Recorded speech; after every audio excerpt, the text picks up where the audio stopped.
Hi everyone, thanks for stopping by and seeing what I'm up to. My name is Silkyfeather and today I am myself. I hope you enjoy the news we've got here from Kevin. Here we go. Hey everyone, New Kevin here with your stimulus update for August 4th. We are now at T-minus 4. That is, we have 4 days between today and the end of the week to finally get this next stimulus bill done. If this happens, then Congress can go on their well-deserved recess that they've been working so hard for, which is supposed to start on the 7th. Here's the news that we have thus far. First, Treasury Secretary Mnuchin said something yesterday that came out of left field, and in my opinion, it's great news. He said, quote, "We're open to a bigger package if we can reach an agreement." When asked how negotiations are going, and if things were getting closer on a bigger package, Mnuchin said, "A little bit." This, in my opinion, is really good news for the state of stimulus. It means that Republicans are beginning to bend on things like unemployment pay, the amount for that, the length of that, and pay for state and local governments, funding state and local governments, and the overall size of the bill.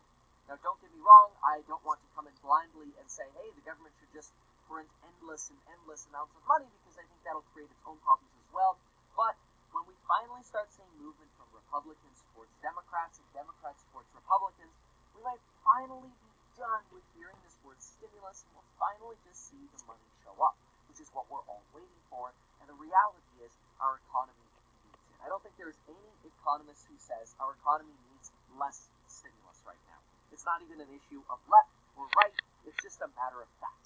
The pandemic has hurt too many people and too many businesses, and our country will suffer if we don't get this package done soon. Remember, stimulus checks are already assumed to be in the bag, as well as money for schools, money for the PPP if revenues have declined 50%, and money for testing, tracing, and treatment.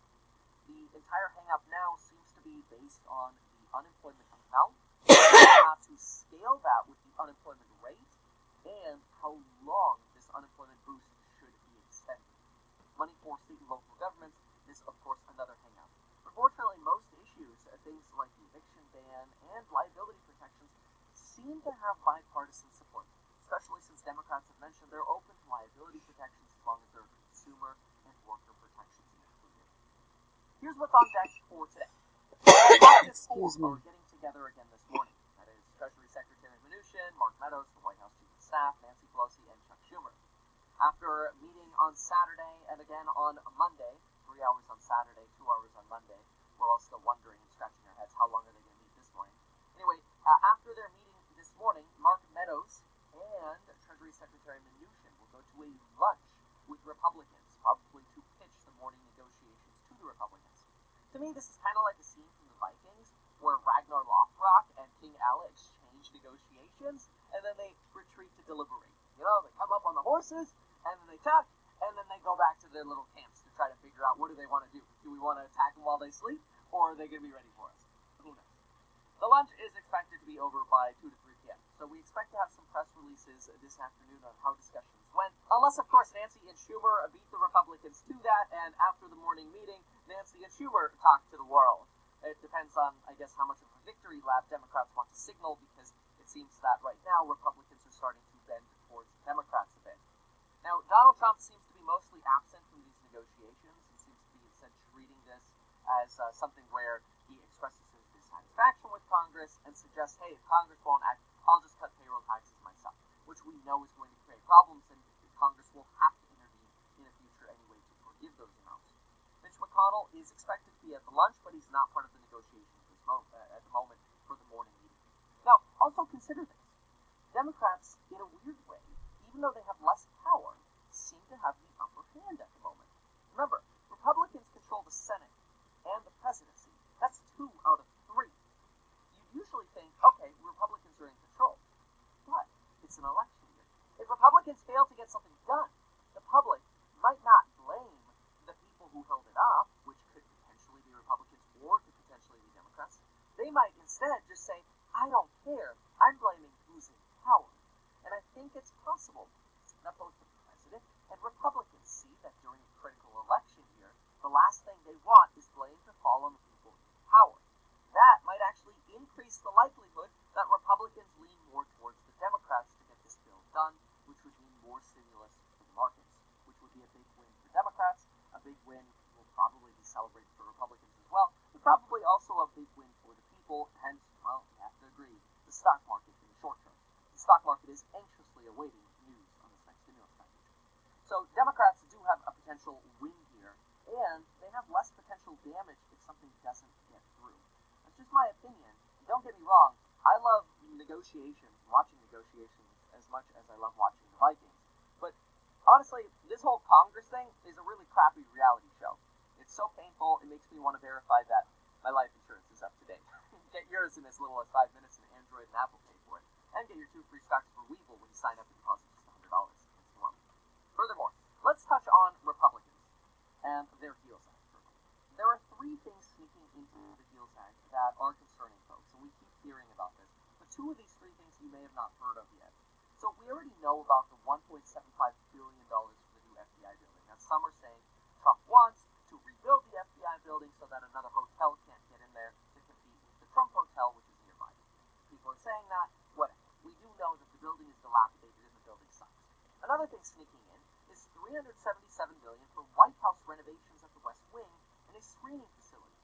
And now, in part, I agree with the screening facility. After all, the White House should be a sanitary environment. But $377 million does make you wonder, wow, that seems like a lot of money. And again, who knows? Maybe they're buying $200 hammers. I don't know how the government works. Number 3, $29 billion for defense spending on F-35 jets, Apache helicopters, and maritime surveillance aircraft is all included in this HEALS Act. Now, some say these are funds that are just going back to departments that were taken away to help build the border wall. Others are saying, look, it's totally normal to hitch the wagon, so to speak, to a big bill that's about to pass and get these sort of what appear to be smaller earmarks or smaller line items done through a bigger bill rather than legislating them all individually. Some say that's just the normal process. On COVID news, search trends are still declining for COVID testing and COVID symptoms. To me, this is an overall good trajectory of the state of the pandemic, and in my opinion, it is a bit of a leading indicator. We like to look at case counts, but we know those lag actual, cases, like what's actually happening. It takes time to get case counts back, it takes time for testing to get done, and it takes time for people to actually feel like they want to get tested. The same is true with death counts. Death counts can take 30 days after somebody actually tests positive for COVID to actually start decreasing. So those are really big lagging indicators. I like looking at things that can try to tell me, okay, how are things going moving forward? And in my opinion, right now, that's keeping an eye on search trends in Google for COVID testing and COVID symptoms. It's not foolproof, but the good news is it's trending in the right direction. Unfortunately, many are now saying that the success of vaccines may be up in the air. This is a big concern. Can these vaccines create enough neutralizing antibodies? Some say the antibodies may not last. Also, the USA Today snagged an internal memo from Southwest Airlines showing they're going to stop wiping down armrests and seatbelts and instead focus on high-touch areas like tray tables and bathrooms between flights, and they'll give customers their own wipes if customers want to wipe down the seatbelts and armrests. Some say that the coronavirus can survive on surfaces, but surface-to-human transmission seems to be relatively low. Instead, it seems like a bigger issue is contaminated air. Let me know what you think about that. How do you feel about less surface cleaning and maybe more focus on letting people clean their own spaces, and maybe, and hopefully, they're installing some nice HEPA filters. President Trump is asking for a slice of the deal between Microsoft and TikTok to go to the Treasury Department. This seems like a classic Trumpian move to collect more cash, and I suppose as a business person, you can't blame that, although I don't think that's been done before. It'll be very interesting to see how that goes down. Trump is also signing the Great American Outdoors Act today. This bill provides $6.65 billion for repairs and maintenance to the National Park Service, and $3 billion to the Fish and Wildlife Service. This is expected to generate 100,000 direct and indirect jobs to help tourism, which, honestly, to me, sounds like a good way to buy more Winnebago stock. That's the RV maker. Heck, I kind of want to Airbnb myself an RV once all this stimulus stuff is over. And folks, I'll see you out there on the road. Thanks so much for watching. We'll see you next time.